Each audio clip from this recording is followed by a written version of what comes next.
तर नमस्कार मित्रांनो. तर आज आपण बघणार आहोत अपूर्णांक. अपूर्णांक म्हणजे काय? ज्या संख्या पूर्ण नसतात त्या संख्यांना काय म्हणतात? अपूर्णांक. म्हणजे जर समजा पॉईंटमध्ये दशांश अपूर्णांक किंवा अंश आणि छेदामध्ये लिहिल्या जाणाऱ्या संख्याला काय म्हणतात? अपूर्णांक. पूर्ण संख्या कोणती असते मग? पूर्ण संख्या जी पूर्णपणे लिहिलेली असते 7, 10. आता ही कशी पॉईंटमध्ये अर्धी संख्या, ही पण अर्धी संख्या आहे आणि ही काय आहे? पूर्ण संख्या आहे. म्हणजे ही पूर्ण संख्या आहे आणि ही अपूर्ण संख्या आहे. म्हणजे अपूर्णांकामध्ये आणि ज्या संख्या अपूर्ण लिहिल्या जातात त्यांना काय म्हणतात? अपूर्णांक संख्या. तर आता आपण बघणार आहोत अपूर्णांकाचे प्रकार.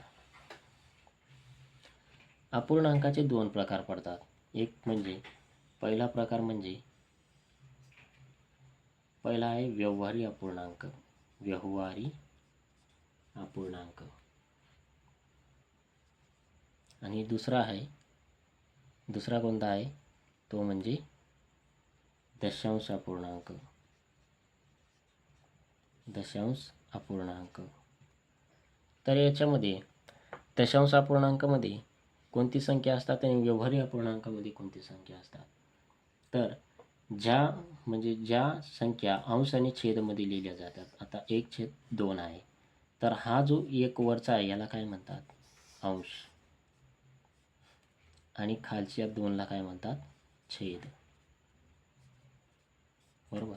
मग याला आपण वाचताना कसं वाचतो बरं? 1/2 म्हणजे याला म्हणतात व्यवहारी अपूर्णांक. याला वाचताना कसं वाचतो? 1/2. मग उदाहरणार्थ अजून 2/4, 5/7 हे काय झाले तुमचे? व्यवहारी अपूर्णांक. म्हणजे याच्यामध्ये व्यवहारी अपूर्णांक कोणता? दशांश अपूर्णांक कोणता? आता जर तुम्हाला सांगितलं की दशांश अपूर्णांक कोणते बरं? मग दशांश अपूर्णांक याच्यामध्ये कसं असणार? संख्या कोणती असेल? याच्यामध्ये जी संख्या पॉईंटच्या स्वरूपात म्हणजे आता 0.5 किंवा 7.5 किंवा 8.4 म्हणजे पॉईंटच्या ज्या संख्या असतात त्या संख्यांना काय म्हणतात? दशांश अपूर्णांक. बरोबर. तर आपल्याला या चॅप्टरमध्ये व्यवहारी अपूर्णांकांची बेरीज आणि दशांश अपूर्णांकांची बेरीज वजाबाकी हे सर्व आपल्याला एक एक पार्टमध्ये आपण विभागून त्यांना कंप्लीट करणार आहोत. तर आज आपण बघणार आहोत पहिला मुद्दा आपला कोणता आहे आज?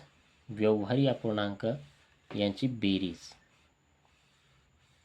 मग बघा व्यवहारी अपूर्णांकांची बेरीज कशी करायची? टाका बरं हेडलाईन, व्यवहारी अपूर्णांकाची बेरीज. अपूर्णांक बेरीज मी शॉर्टकटमध्ये लिहिणार आहे म्हणजे लिहिण्यामध्ये जास्त वेळ वाया नाही जाणार. बरोबर. तर व्यवहारी अपूर्णांकाची बेरीज कशी करा? आता जर समजा 2 अंकी संख्या आहेत म्हणजे आता टाईप 1 म्हणजे तुम्ही टाईप 1 माना याला. टाईप 1 मध्ये तुम्हाला 1/2 आणि 2/3 अशी बेरीज दिलेली. बेरीज करायची असेल तर तुम्ही याची बेरीज कशी करा?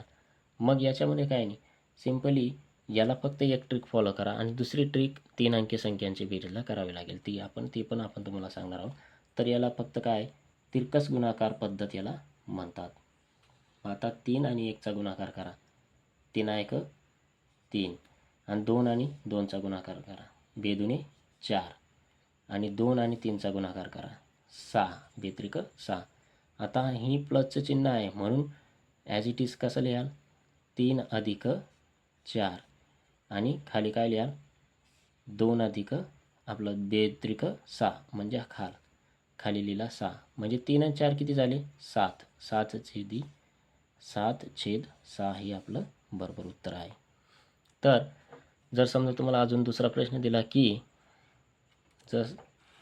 दुसरा प्रश्न असा आहे 5/3 प्लस 2/4 तर यांची बेरीज कशी करायची? म्हणजे सोपं आहे एकदम सिंपल ट्रिक. काय करायला सांगितलं मी तुम्हाला? या दोघांचा गुणाकार काय करायचा? या दोघांचा गुणाकार किती झाला? 4 पंचे 20 ॲज इट इज लिहा. बरोबर. आणि लगे प्लसचं चिन्ह आहे तर प्लस लिहा. तसाच या दोघांचा गुणाकार 3 2 6 ॲज इट इज लिहा. तसंच या दोघांचा गुणाकार आणि ही रेस खाली जशी तशी लिहा आणि या दोघांचा गुणाकार 3 गुणाकारात 4 3 चोक 12. मग किती झाले 20 आणि 6 26 26/12. आता तुम्हाला 26/12 हे उत्तर आलं, परंतु कधी कधी ऑप्शनमध्ये असं 26/12 उत्तर राहणार नाही. मग याला अजून संक्षिप्त रूप देणे असे म्हणतात. काय म्हणतात? संक्षिप्त रूप देणे. मग 26/12 याचं संक्षिप्त रूप काय होईल? म्हणजे अशी संख्या किंवा अशा संख्येची पाळा बोलणे की त्याच्यामध्ये दोन्ही संख्या यायला पाहिजे. मग आता 2च्या पाळामध्ये 26 पण येतो आणि 12 पण येतो. म्हणजे बघा 2 1